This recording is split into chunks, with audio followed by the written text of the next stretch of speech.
Welcome to another Lake Mead and Colorado River Watch update. As the yearly spring melt started making its way down the Colorado and into our major reservoirs, the USBR is now predicting a massive rise in Lake Powell upstream.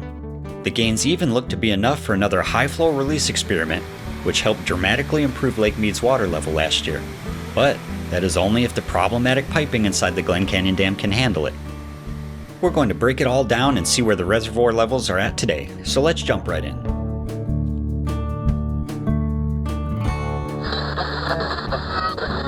As the winter storms from last update finally began to give way to the coming summer heat, it seems low pressure systems refuse to quit on the valley, dumping periodic showers and bringing cool weather and high winds over Lake Mead and the Las Vegas Valley. The same freak storm pictured here struck up northwest in the Sierras also, bringing the single heaviest day of snow accumulation yet this year, in May. And here in the Spring Mountains, Charleston Peak remained dotted with snow, despite some days down in the valley climbing up near 90 degrees Fahrenheit. In my opinion, these last 2 years have been quite nice and mild here in southern Nevada, especially if you compare it to the brutally hot and dry summers of 2020 and 2021.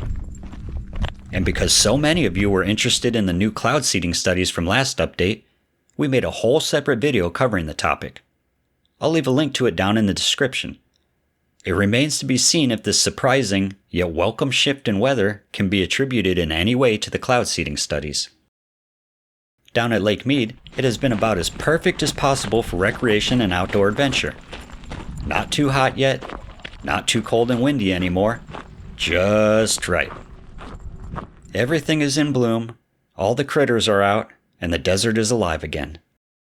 In mid-May, the Aurora Borealis, a rare magnetic event, intensified to category G5 and was even captured by some folks down at the shores of Lake Mead. Check out this amazing video shot by Tyler Levitt with TSLclick.com.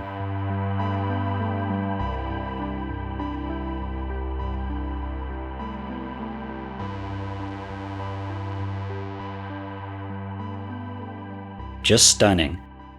Thank you, Tyler, for that capture. Recently, we've noticed a spike in folks who made their way into the park lately to camp, boat, fish, and swim. It's been busy. As I'm writing this, the Park Service expects around 50,000 visitors to Lake Mead over Memorial Day weekend, one of the busiest holidays of the year for the park.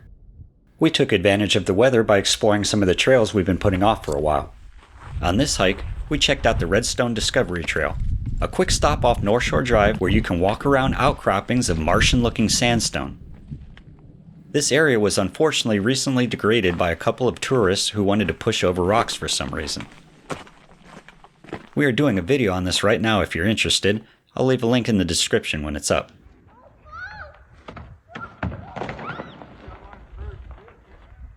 Outside the normal happenings on and off the water at Lake Mead, you can already feel the heat of summer on its way.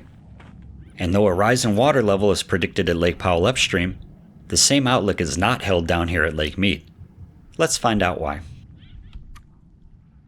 Lake Mead is currently sitting at 1,068 feet above sea level, now dropping around 7 feet since last report, and beginning to lose some gains after a long climb that began last April.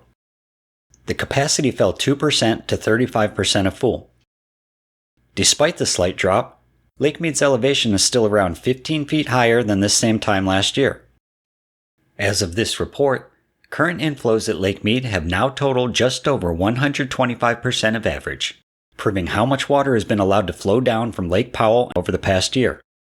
On the downstream side, though, outflows to California, Arizona, and beyond have only totaled around 60% of the required yearly minimum release. The USBR only has a few more months to deliver the rest of the required release as the water year restarts on October 1st. Accordingly, the release rates at Mead have been recently adjusted by the USBR. Mead was releasing nearly twice as much water as it was receiving from Powell upstream. The decline on Mead's graph that we just pointed out should make a lot more sense now. The only saving grace for Lake Mead would come from water stored upstream at Lake Powell, where an opposite story is unfolding. Taking a look at Lake Powell today, the water elevation sits at 3,564 feet above sea level, rising 5 feet in elevation since the start of the spring melt, and no longer dropping after a long decline that began last July. In keeping with that trend, The USBR is now predicting a massive rise of 20 to 50 feet up at Lake Powell through early July. And next year, we could see another 25 to 50 foot gain. Over the last year, the USBR used Powell's proceeds to fill Lake Mead downstream in an attempt to equalize the volume of water in both reservoirs. As we covered, they were successful at this operation for several months, being able to balance both reservoir levels along with downstream demand due to the bounty of water that came down the Colorado. They were even able to conduct the high-flow experiment from the Glen Canyon Dam that helped raise Lake Mead's level over 2 feet in just a few days. But that doesn't look to be an option again this year. So what changed? And what does it mean for Lake Mead? It all starts with a little problem inside the Glen Canyon Dam called cavitation. And this is not something new for the dam, as the spillways experienced damage from the same effect during the flooding of 1983. We covered all of this a whole lot more in depth in our recent Lake Powell piping video and our Behind a Drought 2 video. I'll leave a link to them below if you want to learn all about it. To sum it up though, after the high flow release last year, an inspection was performed and new damage was found inside the Riverworks outlet piping used in the release. Subsequently, engineers recommended keeping Lake Powell's water level higher this year so that the penstocks remain in full service, and to not use the Riverworks outlet until repairs are made. This means that another high flow release, which theoretically may have taken place this year and helped further boost Lake Mead's level, is most likely not possible now. We are back to nearly the exact same situation we were in a year ago. If you don't believe me, you can click on this video of ours from November 2022. So needless to say, things aren't looking up much down at Lake Mead now. With the USBR focusing once again on Lake Powell and the Glen Canyon Dam, which has become somewhat of a problem child on the Colorado, Mead is predicted to decline significantly again through 2025. It can be argued that due to the lower, better engineered intakes at Hoover Dam, there is more room for the USBR to gamble with Lake Mead's water level than Lake Powell's. And the intakes are just the start of the problems upstream at Glen Canyon Dam.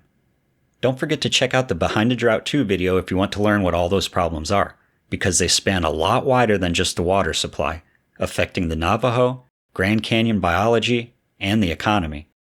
It seems that despite being some 30 years older, the Hoover Dam has been much better future-proof than the Glen Canyon Dam was.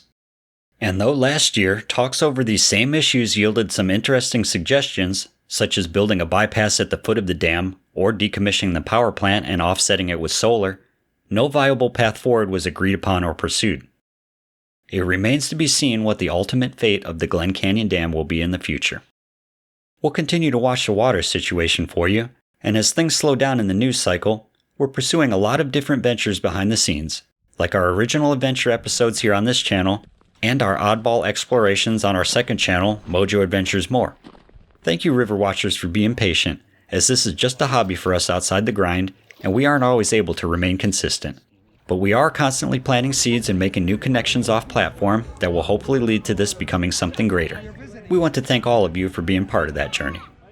If you are a local Las Vegas, Henderson, Boulder City, or Lake Mead business and are looking to be highlighted on our channel, please feel free to reach out to us via email or in the comments. We know you have a lot of places to get your news and entertainment these days, and we want to thank you for spending some of that time here. Extra special recognition goes out to all our Super Thanks viewers from the last update. We got a frequent floater here, Sammy Head, back-to-back episodes. That is a first for our channel. We also got Swampster70, outstanding, appreciate that, along with Bambi's GF77, Juice2288, and Gene Bond 991. Thank you for supporting small creators like us. The super thanks are always unexpected but much appreciated, and you folks are what keeps the lake updates coming and motivate us to make more. If you found this update informative or learned something of value here today, consider giving us a like and subscribing to the channel for more. Don't forget to stop by the Mojo Earthworks shop on Etsy. We're just starting out, but we'll continually add things as time goes on, like this retro PT shirt I just recreated. We're even working on a special Mojo Adventures map of Lake Mead and the surrounding areas for those of you who want to visit and need a guide to all the places you see in our videos. Until then, make sure you stay hydrated and stay happy out there. We'll catch you soon.